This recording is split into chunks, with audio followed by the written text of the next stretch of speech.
आप देख रहे हैं एक एहसास तुम्हारे इसका भी पार्ट 9, लेकिन उससे पहले पहले के 8 पार्ट जरूर देखें। अब तक आपने देखा कि उस लड़के का रिधि को छूना ही कन्हैया का दिल तोड़ने के लिए काफी था।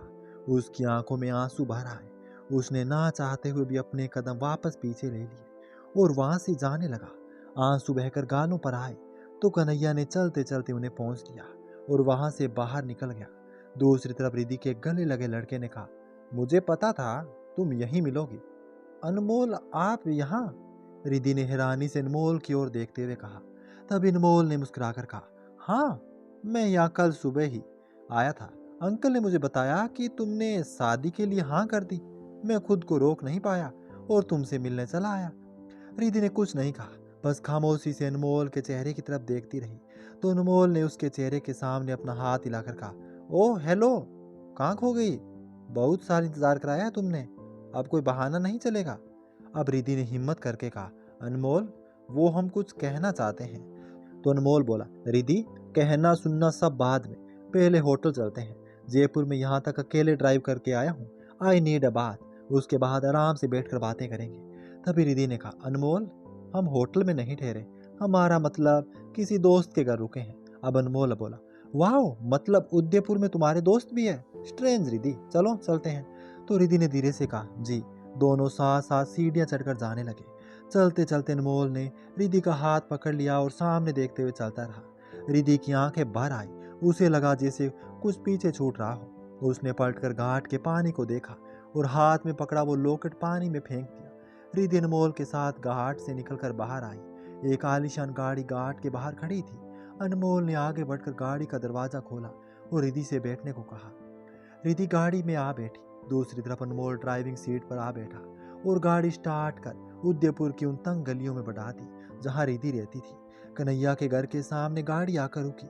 अनमोल रिधि के साथ गाड़ी से उतरा और रिधि के साथ कन्हैया के घर आया। रिधि के साथ लड़के को देखकर कनिष्का और रजत उनके पास आए। रजत ने देखा कन्हैया कहीं नहीं है। उसे तो कुछ समझ नहीं आ रहा था। आई और कनिष्का भी जानने को उत्सुक थी, आखिर रिधि के साथ ये है कौन? अब रिधि ने इतना ही कहा, माँ, कनिष्का, ये अनमोल है। तभी अनमोल खुद से आगे आया और कहा, मैं बताता हूँ, मैं अनमोल, अनमोल बजाज, रिधि का होने वाला पति। आई कनिष्का और रजत ने जैसे ही सुना, उन्हें लगा जैसे किसी ने एक झटके में उनकी जान निकाल ली हो। रजत को तो अपने कानों पर विश्वास ही नहीं हुआ। उसने दरवाजे की ओर देखा। सामने से कन्हैया थके कदमों से अंदर आ रहा था। रजत भागकर उसके पास गया। वह कन्हैया से कुछ पूछ भी पाता, बल्कि कन्हैया की आंखें देखकर समझ गया लड़के ने जो कहा सही कहा। अब कन्हैया और रजत आकर सबके पास खड़े हो गए। रिधि ने कहा, अनमोल जी, ये आई है, बहुत अच्छी है, इन्होंने हमारा बहुत ख्याल रखा है। अनमोल ने आगे बढ़कर आई को गले लगाया और कहा, थैंक यू आई। रिधि कह रही है तो सही होगा, वैसे आप बहुत क्यूट हैं। अनमोल की बात सुनकर आई मुस्कुरा दी, जबकि अंदर से दिल रो रहा था। तभी रजत ने फुसफुसाकर कन्हैया से कहा, इसने तो आते ही मक्खन लगाना शुरू कर दिया। अब रिधि ने कनिष्का की तरफ हाथ करके कहा, यह है कनिष्का, कॉलेज में पढ़ती है, इनकी छोटी बेटी। तो अनमोल ने हाथ उठाकर उंगलियां हिलाते हुए कहा, हेलो कनिष्का। तभी कनिष्का बोली, हेलो, और फिर आई, हम आते हैं, कहकर वहां से चली गई। रिधि कन्हैया की ओर पलटी और कहा, ये कन्हैया जी है, इनके बेटे, और हमने बताया था ना हमारे दोस्त का घर, ये वही है, और ये है रजत। तभी अनमोल रजत के सामने आया और अपना हाथ आगे बढ़ा दिया। रजत भी कहाँ पीछे हटने वाला था, उसने भी अपना हाथ आगे बढ़ाया। अनमोल ने गर्म जोशी से कन्हैया से हाथ मिलाते हुए कहा, ओह हाय कन्हैया। पर कन्हैया कुछ नहीं बोला। अब सबसे मिलने के बाद अनमोल ने कहा, I can't believe this Ridhi, इतनी बड़ी कंपनी की मालकिन यहाँ रहती है, हाउ इज पॉसिबल यार। तभी रजत ने हैरानी से कहा, कंपनी की मालकिन? तो अनमोल रिधि का सच सबके सामने बताते हुए बोला, हाँ, बेंगलुरु के टॉप बिजनेसमैन में रिधि नंबर 1 पर आती है। इसने बताया नहीं आपको? बड़ा घर, ऑफिस, आलीशान गाड़ियां, नौकर चाकर, बेंगलुरु में सब है। ये तो पता नहीं इसे क्यों यहाँ उदयपुर आने की जिद थी। आई को तो खास फर्क नहीं पड़ा, लेकिन कन्हैया ने जब सुना तो उसका दिल एक बार फिर टूट गया। रिधि ने उससे झूठ जो कहा था, पहली बार उसे रिधि के सामने खड़े होने में तकलीफ हो रही थी, वो वहां से चला गया। रजत को भी ये सुनकर एक झटका सा लगा। कन्हैया के पीछे पीछे रजत भी वहां से चला गया, पर अनमोल को जानने से कुछ खास फर्क नहीं पड़ा। रिधि जानती थी ये सच तो एक दिन सामने आना ही था। अब आई बोली, रिद्धि, इनको अपने कमरे में ले आओ बेटा, ये नहाते हैं तब तक हम इनके लिए चाय नाश्ते का इंतजाम कर देते हैं। तभी रिद्धि अनमोल को लेकर अपने कमरे की तरफ बढ़ गई। किचन में आई तो कनिष्का ने कहा, आई, हमको रिद्धि जी के साथ उनका आना बिल्कुल अच्छा नहीं लगा। तो आई ने कहा, कनिष्का, वो उनका निजी मामला है, तुम कुछ ना कहो। तभी कनिष्का हैरानी से बोली, ये आप क्या कह रही आई? आप तो रिद्धि जी को कितना पसंद करती है, उन्हें इस घर में हमेशा के लिए लाना चाहती है, फिर भी आप ऐसा क्यों कह रही है? तो आई बोली, कनिष्का, तुमने सुना ना, रिद्धि की उनसे शादी होने वाली है। जब रिद्धि ये फैसला कर चुकी है तो फिर कछु कहने को बचा ही क्या है बेटा। हम नाश्ता बनाते हैं, तुम जाकर टेबल कुर्सी लगाए दो। उधर रिद्धि के रूम में आकर अनमोल नहाने चला गया। रिद्धि परेशान सी कमरे में इधर उधर चक्कर काटने लगी। वो जानती थी कन्हैया उससे बहुत नाराज है। उसने अपना सबसे छुपाया था। जब नहीं रहा गया तो रिद्धि अपने कमरे से निकलकर कन्हैया के कमरे में आई। कन्हैया और रजत वहीं थे। कन्हैया को गुस्से में देखकर रिद्धि ने कहा, कन्हैया जी, हम आपसे। रिद्धि ने इतना कहा ही था कि कन्हैया ने उसकी बाहों को मजबूती से पकड़ा और रिद्धि की पीठ दीवार से लगाकर गुस्से से कहा, आप क्या रिद्धि जी, हमने आप पर भरोसा किया और आपने ये सब किया, हमसे छुपाया। कन्हैया की आंखों में अपने लिए गुस्सा देखकर रिद्धि की आंखों में आंसू भर आए। कन्हैया ने उसे छोड़ दिया और रजत की तरफ देखकर कहा, सुना तूने, इनकी रजत शादी होने वाली है और ये कोई आम लड़की नहीं है, बेंगलुरु जैसे बड़े शहर की टॉप क्लास बिजनेस वीमेन है और हम क्या है, छोटे मोटे उदयपुर के लोग। अरे औकात ही क्या है हमारी इनके सामने। कन्हैया की आवाज में मौजूद दर्द रजत महसूस कर सकता था। ये दर्द था अपने प्यार को खो देने का। लेकिन जब रजत ने रिद्धि की आंखों में आंसू देखे तो पिघल गया और कहा, भैया एक बार सुन तो लो, वो कहना क्या चाहती है। अब कन्हैया बोला, रजत कह दे इनसे हमें कुछ नहीं सुना, चली जाए यहाँ से। ये जब तक चाहे यहाँ इस घर में रह सकती है, पर आज के बाद हमारा इनसे कोई रिश्ता नहीं है, कहकर कन्हैया वहां से चला गया। रिद्धि उदास चेहरा लिए वापस अपने कमरे में आ गई। तब तक अनमोल भी नहाकर आ चुका था और शीशे के सामने खड़ा होकर शर्ट पहन रहा था। रिद्धि खामोशी से आकर बैठ गई। उसे उदास देखकर अनमोल ने कहा, रिद्धि, एवरीथिंग इज ओके? अब रिद्धि ने धीरे से कहा, जी सब ठीक है, और फिर अंदर ही अंदर कहा, अब कुछ ठीक नहीं अनमोल। अनमोल ने शर्ट पहना और आकर रिद्धि के बिल्कुल सामने बैठ गया। उसने रिद्धि के हाथों को अपने हाथों में लिया और प्यार से कहा, तो फिर इतने प्यार से चेहरे पर उदासी क्यों है? और फिर बोला, रिद्धि, मैं जानता हूँ तुमने जो फैसला किया उसे लेकर तुम बहुत परेशान हो, पर डोंट वरी, बहुत जल्द सब ठीक हो जाएगा, इट्स माई प्रॉमिस। रिद्धि ने अनमोल की आंखों में देखा जिनमें उसे अपने लिए बेइंतहा प्यार नजर आ रहा था। वो खोई हुई सी अनमोल की आंखों में देखती रही। दूसरी तरफ रजत कन्हैया को ढूंढते हुए ऊपर छत पर आया। कन्हैया दीवार के पास खड़ा था। उसने सिगरेट जलाई और मुंह में रख ली। सिगरेट से भी ज्यादा आग इस वक्त उसके सीने में थी। रजत उसके पास आया और कहा, का भैया ये क्या कर रहे हो? तुमको मना किए थे ना। रजत ने कन्हैया की बात पर कोई ध्यान नहीं दिया और सिगरेट फूंकता रहा। तभी रजत ने फिर कहा, अरे हम तुमसे बात कर रहे हैं, सुनाई नहीं दे रहा? तो कन्हैया ने गुस्से से रजत की तरफ देखकर कहा, तुमको क्या मतलब है, हम जिए या मरे? तो रजत बोला, अब ये बताओ इतना परेशान क्यों हो रहे हो? रिद्धि जी ने सिर्फ एक बात छुपाई है हम सबसे, इसके अलावा इनकी फीलिंग्स तो सच्ची है ना। तुमको एक बार उनकी बात सुन लेनी चाहिए भैया। तभी कन्हैया ने तड़प कर कहा, रजत क्या सुनते यार, हम उन्हें किसी और के साथ नहीं देख पा रहे। तो रजत बोला, अभी वो उनकी शादी हुई नहीं है ना भैया, और तुम क्यों उनको अपने दिल की बात नहीं बता रहे हो सकता है तुम्हारी फीलिंग्स जानकर रिद्धि जी अनमोल से शादी करने से इनकार कर दे। अब कन्हैया ने हताश होकर कहा, नहीं रजत, अगर रिद्धि जी के दिल में हमारे लिए प्यार होता तो वो अनमोल से शादी करने के लिए कभी हाँ ही नहीं करती। तभी रजत बोला, अरे भैया हो सकता है कोई गलत फहमी हो तुमको और तुम नहीं कह सकते हो, तो हम जाकर बना देते हैं, हमारी बात जरूर समझेगी वो। अब कन्हैया ने रजत का हाथ अपने सर पर रखकर कहा, नहीं रजत, तुमको हमारी कसम, तुम उनसे कुछ नहीं कहोगे। तभी रजत बोले, अरे क्यों नहीं कहेंगे, तुम दोनों को ऐसे अलग होते नहीं देख सकते हम जाकर उनको बता रहे हैं बस। कहकर रजत जैसे ही जाने लगा, कन्हैया ने उसे खींच कर एक थप्पड़ लगा दिया। रजत खामोश हो गया। तो कन्हैया ने कहा, तुमको लगता है तुम्हारे ये सब बताने से सब ठीक हो जाएगा? नहीं होगा, उल्टा उन्हें बुरा लगेगा। अनमोल से शादी करने का फैसला उनका खुद का है, उन्होंने कुछ सोच कर ही तो किया होगा। अब रजत तड़पते हुए कहने लगा, वो सब हम नहीं जानते, बस तुम दोनों एक हो जाओ, इतना जानते हैं भैया। तभी कन्हैया बोला, हम दोनों एक ही तो हैं रजत, वो कहीं भी रहे हमेशा हमारे दिल में रहेगी। और कन्हैया की आंखों में आंसू झलक आए। तो रजत ने गुस्से से कहा, ये कैसा पार है यार, सच जानते हुए भी तुम खुद को क्यों रोके हुए हो? क्यों खुद को इतना तकलीफ दे रहे हो? रजत और को कन्हैया की आंखों में सिर्फ उसका टूटा हुआ दिल नजर आ रहा था। उसे कन्हैया की मुस्कुराहट नहीं बल्कि उसमें छिपा दर्द नजर आ रहा था। वहीं दूसरी तरफ जयपुर शहर, जगतपुरा, सेक्टर नंबर 7। सुबह के 9 बज रहे थे। वंदना जी नौकर से कहकर किचन में बनाया हुआ नाश्ता टेबल पर लगवा रही थी। अजीत जी तैयार होकर नाश्ते के टेबल पर आ बैठे थे और अखबार की सुर्खियां देखने में बिजी थे। तभी पीछे से मोहित ने आते ही वंदना जी को पीछे से हक करते हुए कहा, गुड मॉर्निंग मॉम। और फिर अजीत जी की तरफ देखकर कहा, गुड मॉर्निंग पापा। मॉर्निंग बेटा, आओ बैठे, नाश्ता करो। अजीत जी अखबार साइड में रखते हुए कहा। तो मोहित आकर कुर्सी पर बैठ गया। वंदना जी ने उसकी प्लेट में नाश्ता परोसते हुए कहा, कल रात तुम आए और बताया भी नहीं। हमें तो सुबह पता चला, दरवाजा भी लॉक था, तो फिर अंदर कैसे आए तुम?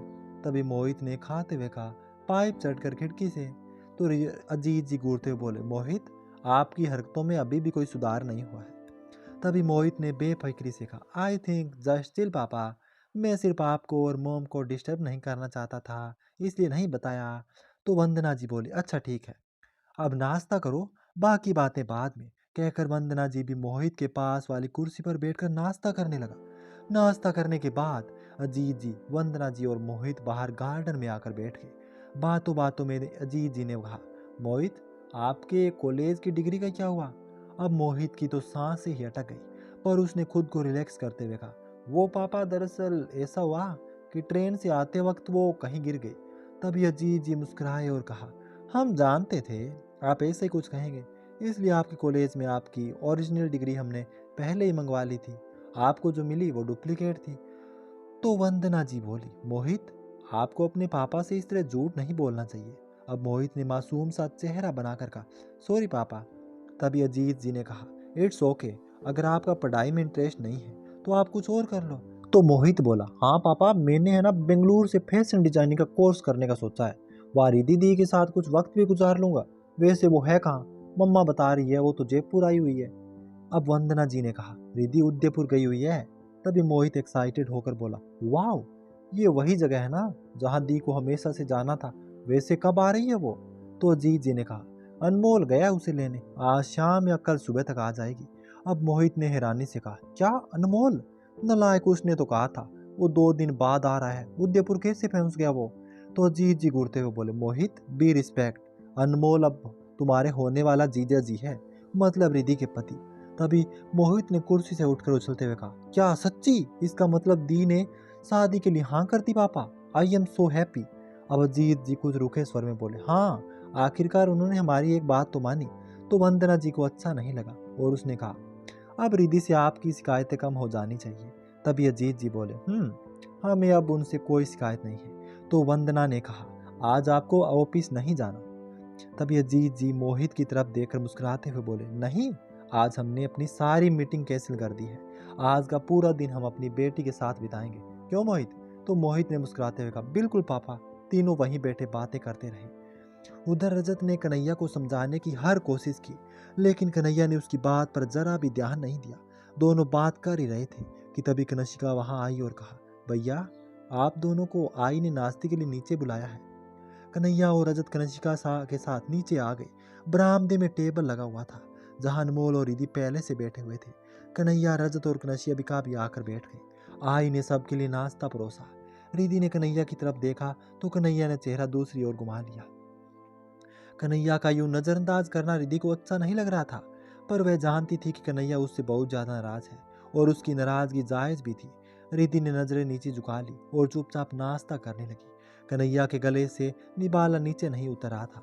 अनमोल का रिधि के पास बैठना उसे बिल्कुल भी अच्छा नहीं लग रहा था। रजत ने देखा तो उसने कन्हैया के हाथ पर अपना हाथ रख दिया। इस वक्त वो ही था जो कन्हैया की हालात समझ सकता था। कन्हैया का चुपचाप खाता रहा। खाते खाते उसकी नज़र सामने अनमोल पर गई। अनमोल अपने हाथ से रिधि को खिला रहा था। यह सब कन्हैया के लिए देखना आसान नहीं था। कन्हैया उठा और वहां से चला गया। रजत ने रिधि की ओर देखा तो समझ गया। उसने आंखें झपका कर रिधि को आश्वस्त किया और चुपचाप अपना नाश्ता करता रहा। खाते खाते अनमोल ने कहा, आई सच में आपके हाथों में तो जादू है, सब चीज़ें इतनी टेस्टी बनी हैं, आज से पहले इतने टेस्टी पराठे मैंने तो कभी नहीं खाए, सच में। तभी आई ने प्लेट अनमोल की तरफ करते हुए कहा, तो और ले लो बेटा। नहीं आंटी, बहुत खा लिया।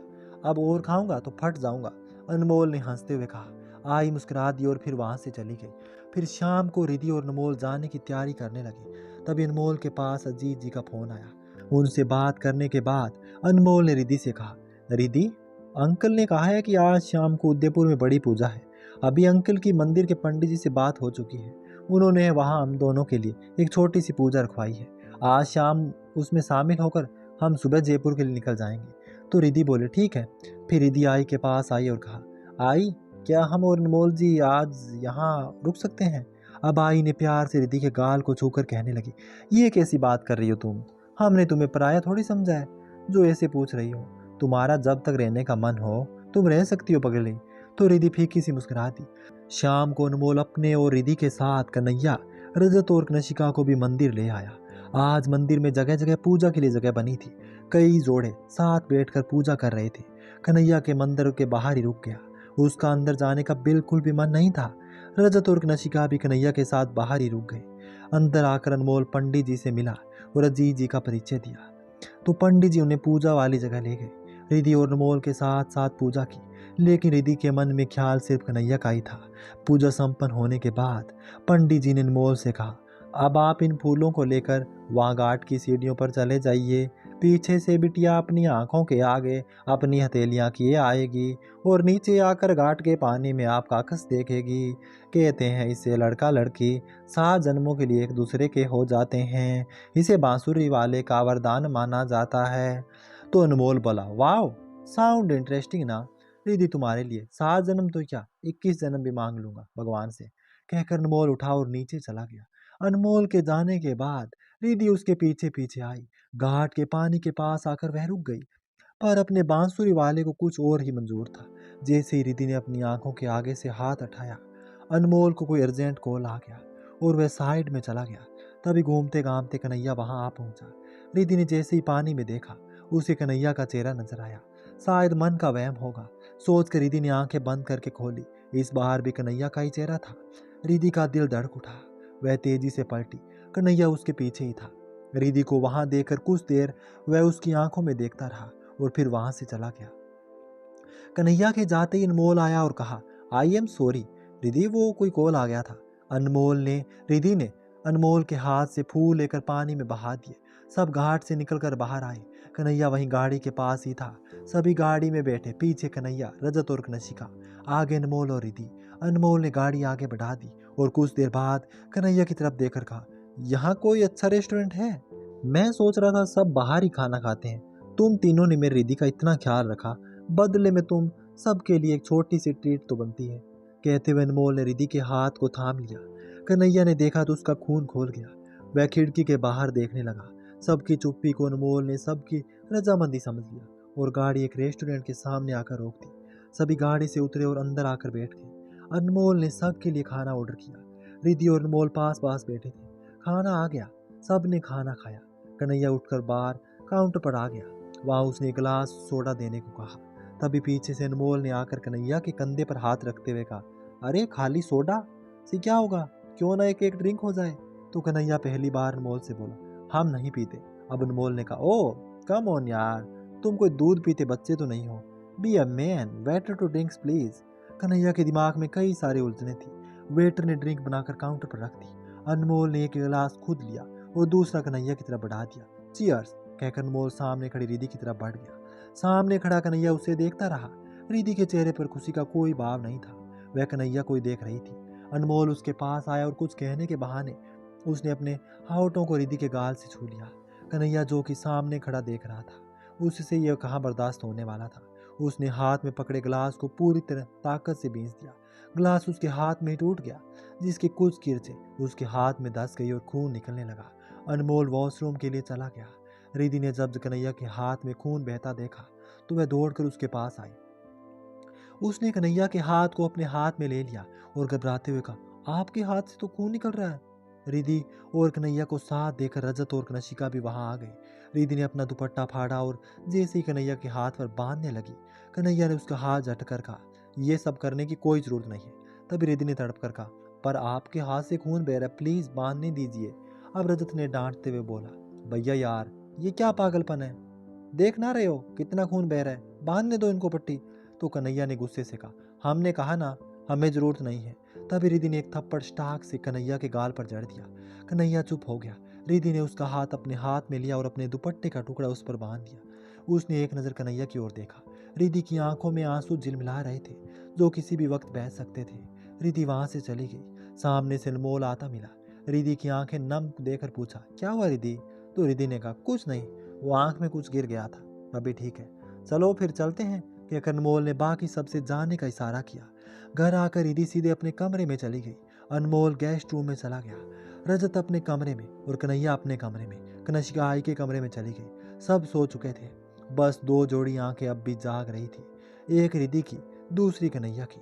रिद्धि को खो देने का दर्द सिर्फ कन्हैया ही जानता था। दूसरी तरफ रिद्धि अपनी डायरी में कुछ लिखती जा रही थी। अब अगली सुबह रिद्धि जल्दी ही उठ गई, या यूं कहे रात भर सोई ही नहीं थी। तभी अनमोल ने उसके बैग्स गाड़ी में रखे। आई ने रिद्धि को ढेर सारे तोहफे दिए। बाबा ने अपनी दुकान की चुनिंदा मिठाइयों के डिब्बे गाड़ी में रखवा दिए। रजत भी वहां आ पहुंचा। वह रिद्धि के लिए एक तोहफा लेकर आया, जो कि पैक था। सबके होते हुए भी रिद्धि की नजरें किसी को ढूंढ रही थी, और वो था कन्हैया। रिद्धि चले, देर हो रही है, अनमोल ने कहा। रिद्धि ने देखा कन्हैया कहीं नहीं है, तो उसने अपनी डायरी कनिष्का को देकर कहा, कनिष्का, इसे कन्हैया जी को दे देना। कनिष्का ने रिद्धि से डायरी ले ली। रिद्धि जाकर गाड़ी में बैठ गई। उसने सबको देकर हाथ हिला दिया। रिद्धि ने महसूस किया जैसे उसका कुछ छूट गया है। उदयपुर में अनमोल ने गाड़ी स्टार्ट की और रिद्धि के साथ वहां से निकल गया। अपने कमरे की खिड़की पर खड़ा कन्हैया जाती हुई गाड़ी को देखता रहा। उसमें इतनी हिम्मत नहीं थी कि वह रिद्धि को जाते हुए देख सके, इसलिए जानबूझकर बाहर नहीं आया। जबकि बीती रात सोया वह भी नहीं था। कन्हैया को वहां ना पाकर रजत को बहुत गुस्सा आया। वह अंदर आया और कन्हैया से कहा, अब तो खुश हो ना भैया तुम? चली गई रिद्धि जी? कन्हैया ने गर्दन उठाकर रजत की ओर देखा। उसकी आंखें आंसू से भरी हुई थी। उसने रजत से कहा, देखना रजत, हमने उनको पाकर भी खो दिया। अनमोल के साथ गाड़ी में बैठी रिद्धि उदास आंखों से पीछे छूटते उदयपुर को देख रही थी। उसे उदास देखकर अनमोल ने कहा, रिद्धि, आर यू ओके? तो रिद्धि ने धीरे से कहा, अनमोल ने रिद्धि का हाथ पकड़ा और अपने हाथ के साथ गियर पर रख लिया। रिद्धि ने देखा तो अनमोल सामने देखते हुए गाड़ी चला रहा था। उसके चेहरे पर खुशी और होठों पर मुस्कुराहट साफ झलक रही थी। रिद्धि खिड़की से बाहर देखने लगी। ये हक तो अनमोल को मिल ही चुका था। रिद्धि अपने दिमाग को ये समझा चुकी थी, पर दिल अब भी समझने को तैयार नहीं था। रिद्धि की आंखों में आंसू छलक आए। एक तरफ अपने दिल के प्रेमी को खो देने का गम था, तो दूसरी तरफ कन्हैया जैसे सच्चे दोस्त का दिल दुखाकर उसे बहुत बुरा लग रहा था। गाड़ी में फैली खामोशी को दूर करने के लिए अनमोल ने गाना चला दिया। अनमोल ने म्यूजिक के साथ साथ गाड़ी रोककर कहा, रिद्धि, क्या हुआ? कल से देख रहा हूँ तुम काफी अपसेट हो, कुछ हुआ है तो प्लीज बताओ। तभी रिद्धि ने उदासी से कहा, अनमोल, क्या पीछे जाकर सो सकती हूँ प्लीज? तो अनमोल बोला, हाँ रिद्धि, तुम थोड़ी देर लेट जाओ, तुम्हारी आंखें देखकर लग रहा है तुम रात भर सोई नहीं हो। रिद्धि जाकर पिछली सीट पर बैठ गई। उसने अपनी आंखें बंद की और सर सीट से लगा लिया। अनमोल ने गाड़ी स्टार्ट की और आगे बढ़ा दी। गाड़ी में लगे मिरर में उसने रिद्धि का चेहरा देखा और मन ही मन कहा, हो ना हो रिद्धि, कुछ तो बात है जो तुम्हें बहुत परेशान किए हुए है।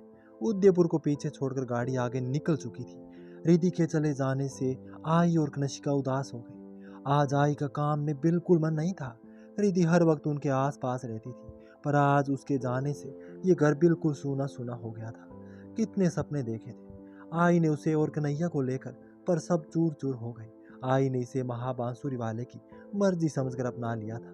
कनिष्का अपने कोने कोले चली गई। कन्हैया अपने कमरे में था और रजत उसके साथ। रजत कमरे में यहाँ से वहां चक्कर काट रहा था। उसे कन्हैया पर गुस्सा आ रहा था। उसने कन्हैया को चुप देकर कहा, आखिर तुमने उनको रोका क्यों नहीं? बताया कि तुम ही हो जिन्हें ढूंढते हुए वह यहाँ तक आई थी। तो कन्हैया ने आंसुओं से भरी आंखों से रजत की ओर देखकर कहा, किस हक से रोकते रजत?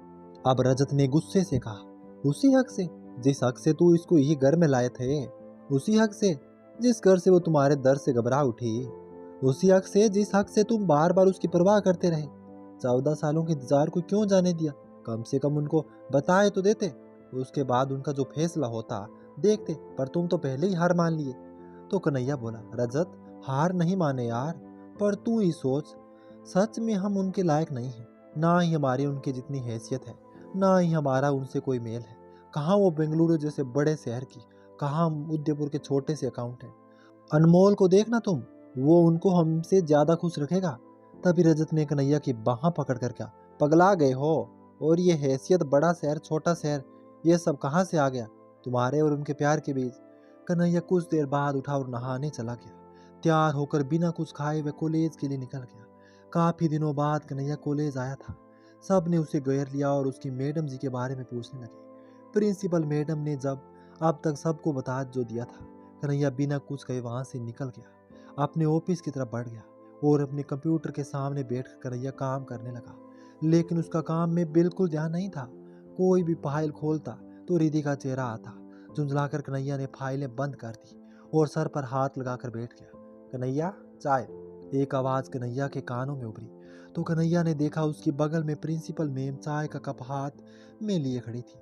कन्हैया तुरंत उठ खड़ा हुआ तो प्रिंसिपल मैम ने चाय का कप उसकी ओर बढ़ाकर कहा और बोली, चाय पीकर मेरे ऑफिस में आओ, तुमसे कुछ बात करनी है। तो कन्हैया ने कहा, जी। कुछ देर बाद कन्हैया अपने केबिन में आया।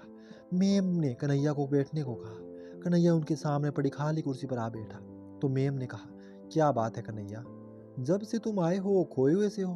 कोई परेशानी है तो तुम खुलकर कह सकते हो। पिछले एक हफ्ते से तुम कॉलेज भी नहीं आए। कन्हैया कुछ देर खामोश रहा और फिर कहा, सॉरी मैम, वो हम थोड़ा परेशान थे इसलिए काम में ध्यान नहीं लगा पाए। अब मैम ने आंखों में चमक भरते हुए कहा, कोई बात नहीं। अच्छा, वो तुम अजमेर गए थे अपनी मैडम जी से मिलने, मुलाकात हुई उनसे? मैडम जी का नाम सुनकर कन्हैया के चेहरे पर फिर से उदासी आ गई। उसने धैर्य से कहा, जी मिला था। तभी मैम खुशी से भरकर बोली, कैसी है वो? मेरा मतलब बहुत खूबसूरत होगी ना। उसे अपने साथ क्यों नहीं लाए हो यहाँ उदयपुर? एक बार वो उदयपुर आती ना तो जाने का मन ही नहीं करता उनका। तो कन्हैया ने कहा, हाँ मैम, बहुत खूबसूरत है वो। उदयपुर भी उनके आगे फीका लगे शायद। अब मैम बोली, अब हमें कब मिलवा रहे हो अपनी मैडम जी से? तभी दुख भरी आवाज में बोला, वो हमेशा हमेशा के लिए जा चुकी है मैम। अब शायद आप तो क्या, हम भी कभी उनसे ना मिले। उनकी शादी होने वाली है किसी और से। आखिरी शब्द कहते हुए कन्हैया के चेहरे पर दर्द के भाव उभर आए। अब मेम ने हैरानी से कहा, क्या? पर तुमने उन्हें बताया तो होगा ना अपने बारे में? तुम जो उनकी नज़में पढ़ते थे, उन्हें कितना चाहते हो, क्या कुछ भी नहीं बताया? कन्हैया की बात सुनकर उन्हें यकीन नहीं हुआ ऐसा भी कुछ हुआ होगा।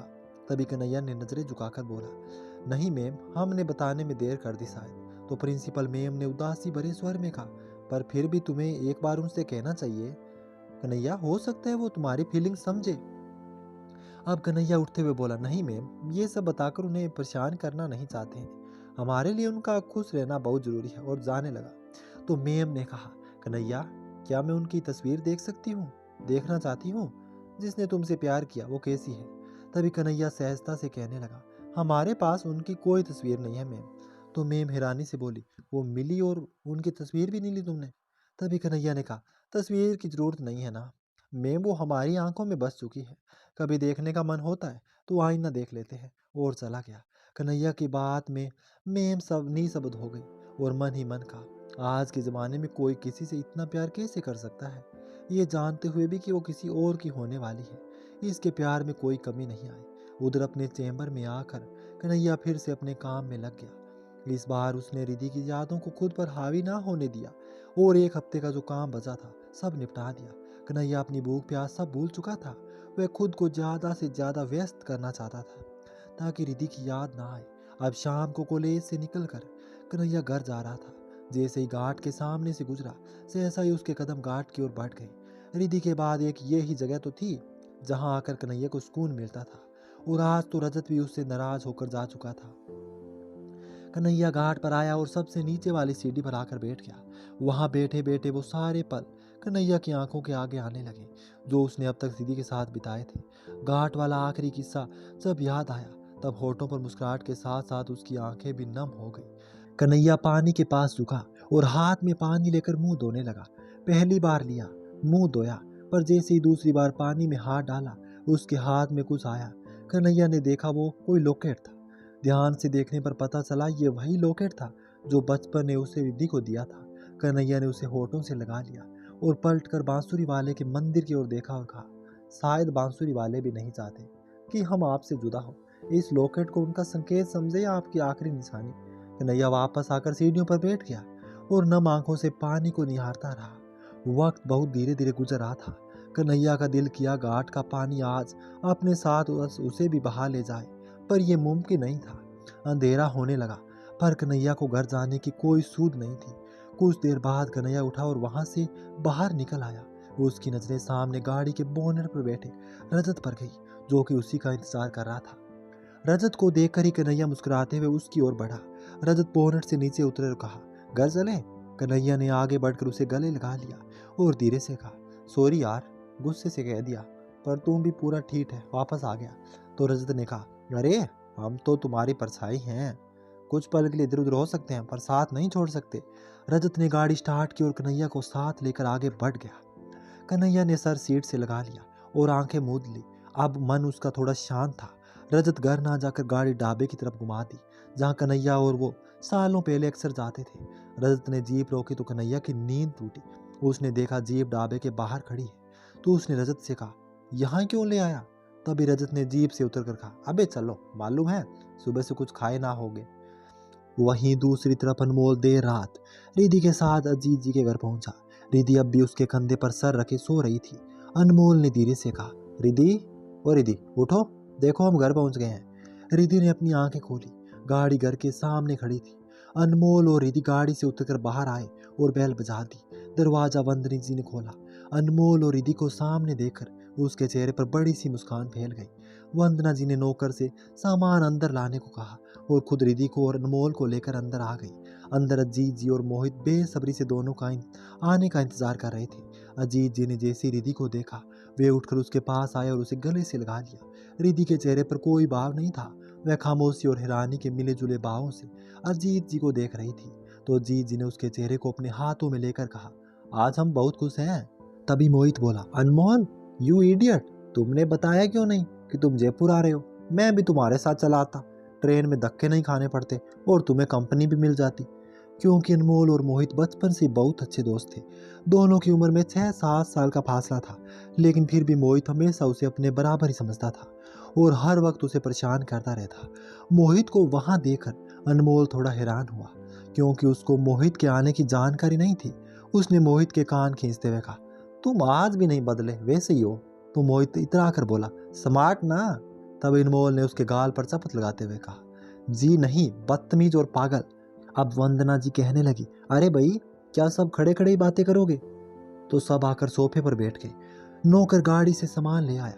सूटकेस उसने हॉल में रखे और मिठाइयों के डब्बे और बाकी सामान जो कन्हैया के घर से मिला था, वो लाकर सोफे के सामने पड़ी सेंटर टेबल पर रख दिया। उसे देखकर वंदना जी और अजीत जी असमझ की स्थिति में आ गई और फिर अजीत जी ने कहा, रिधि, ये सब सामान आप लेकर आइए क्या? तभी रिधि ने सहजता से कहा, जी, उदयपुर में हम किसी दोस्त के घर ठहरे थे, आते वक्त उन्होंने ये सब तोहफे दिए हैं। तो मोहित उठा और टेबल से मिठाई का एक डिब्बा उठाया।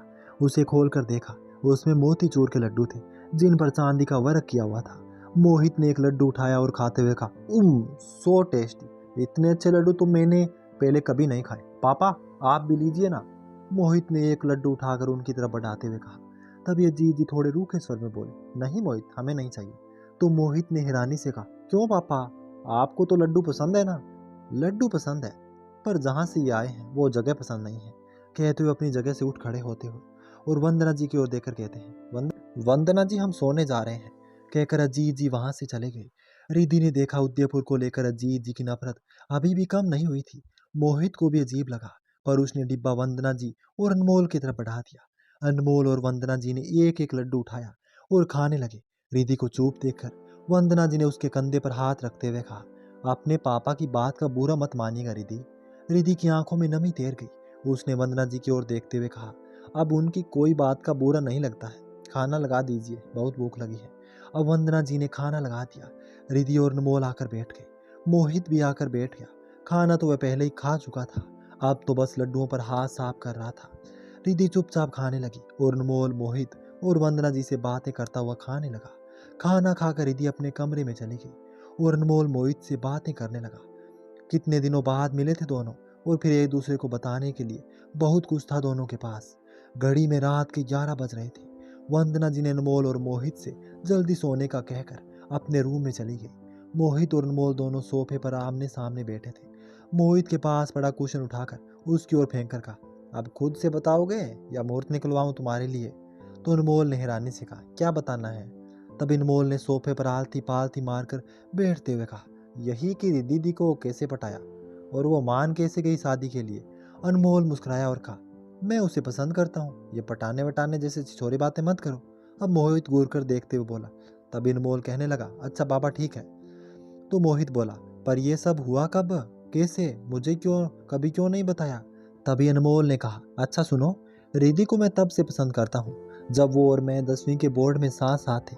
बस वहीं से मेरा प्यार जगा, बस उसे कह नहीं पाया। फिर मैं पढ़ने के लिए यहाँ से बेंगलुरु चला गया, फिर वहाँ से न्यूयॉर्क। 4 साल पहले ही मैंने रिद्धि और तुम्हारी कजिन की शादी में फिर देखा था। बस तब से वो मुझे भाग गई। मैंने मोम को बताया, उन्होंने पापा को दे। मेरे पापा ने तुम्हारे पापा से बात की, पर रिद्धि ने मना कर दिया। बस तब से उसकी हाँ का इंतजार कर रहा था एंड फाइनली उसने हाँ कह दी। अब मोहित ने तकिया सर के नीचे लगाकर सोफे पर लेटते हुए कहा, वाह अनमोल, तुम और प्यार, मुझे तो यकीन नहीं हो रहा डूड। तो अनमोल ने खुशी से भरकर कहा, पहले मुझे भी नहीं हुआ था, बट जब अंकल ने बताया कि रिद्धि ने हाँ कह दी, तुम यकीन नहीं करोगे, उस वक्त मैं न्यूयॉर्क में था और वहाँ से मैं सीधा रिद्धि को लेने आ पहुँचा। एंड देन आई रियलाइज कि मैं उससे इतना प्यार करता हूँ। तभी मोहित मुंह बनाकर बोला, हाय क्या लव स्टोरी है, बिल्कुल बोरिंग, इसमें ना कोई थ्रिल है ना ही कोई फन। अब अनमोल ने अपने सोफे पर लेटते हुए कहा, अच्छा बेटा, जब तुझे किसी से प्यार होगा ना तब समझ आएगा ये सब। तो मोहित बोला, ओ प्लीज, मुझे नहीं पड़ना ये प्यार वार के चक्कर में, मैं ऐसे ही ठीक हूँ। फिर अनमोल बोला, अच्छा वो तुम्हारे यूनिवर्सिटी वाली बंदी का क्या हुआ, जिसने तुम्हारे साथ लास्ट ईयर बहुत घूमे हो? अनमोल ने कहा।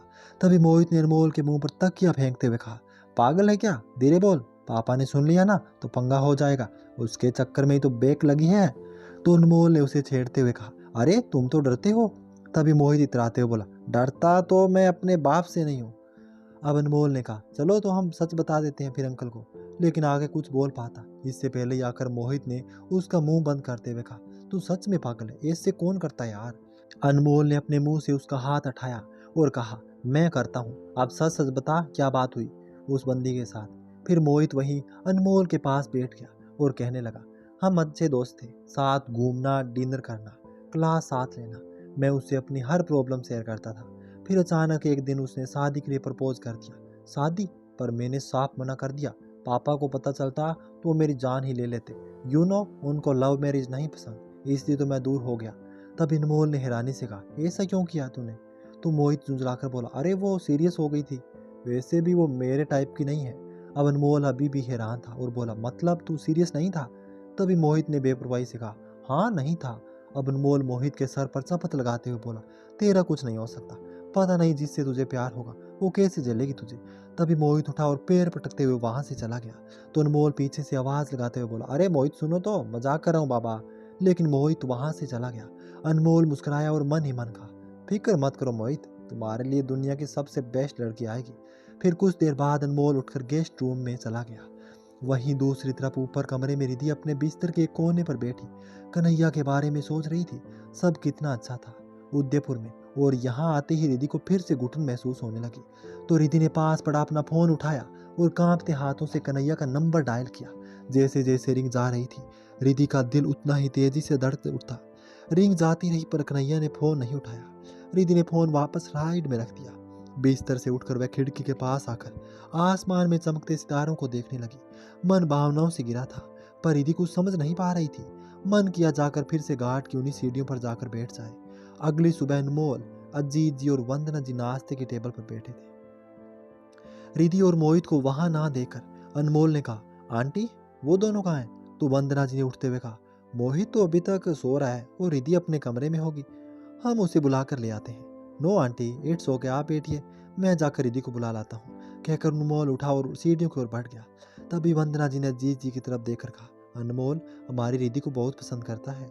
अब अजीत जी घमंड के साथ बोले, वंदना जी, हमने रिद्धि के लिए अनमोल को चुनकर सही फैसला किया है, देखना एक दिन रिद्धि को ही हमारे इस फैसले पर नाज होगा।